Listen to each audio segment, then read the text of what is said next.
నేను చేసే స్వీట్ పేరు బొరుగు ముద్దలు. సో బొరుగు ముద్దలకి నేను ఒక బెల్లం గడ్డ వేసుకొని సగం టీ గ్లాస్ వాటర్ అనేది పోసాను.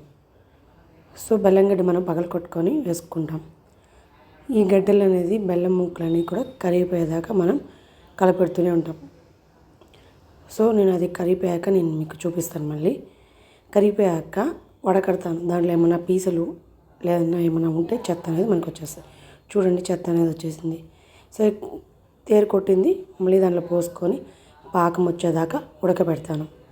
మనం పాకము వచ్చిందా లేదా ఎలా తెలుస్తుంది అని కూడా నేను చెప్తున్నాను. చూడండి, మనం ఒక ప్లేట్లో వాటర్ తీసుకొని కొంచెం ఇప్పుడు మనం బెల్లం పాకం వచ్చింది లేదనేది ఈ వాటర్లో ఆ డాట్స్ కానీ వేసిన తర్వాత ఆ చేతికి తీసుకుంటాం. ఉండ కడుతుందో లేదో చూస్తాం. ఇప్పుడు చూడండి, అది ఉండ వస్తుంది నీట్గా. సో ఉండ వచ్చిన తర్వాత మనం ప్లేట్ మీద కొడితే టక్కని మనకి సౌండ్ అనేది వస్తుంది. అది మీకు అర్థమవుతుంది. చేసేటప్పుడు టక్కని సౌండ్ వస్తుంది.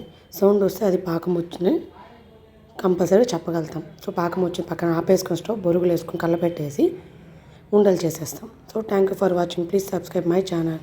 మీరు ట్రై చేసి ఎలా ఉందో చెప్పండి.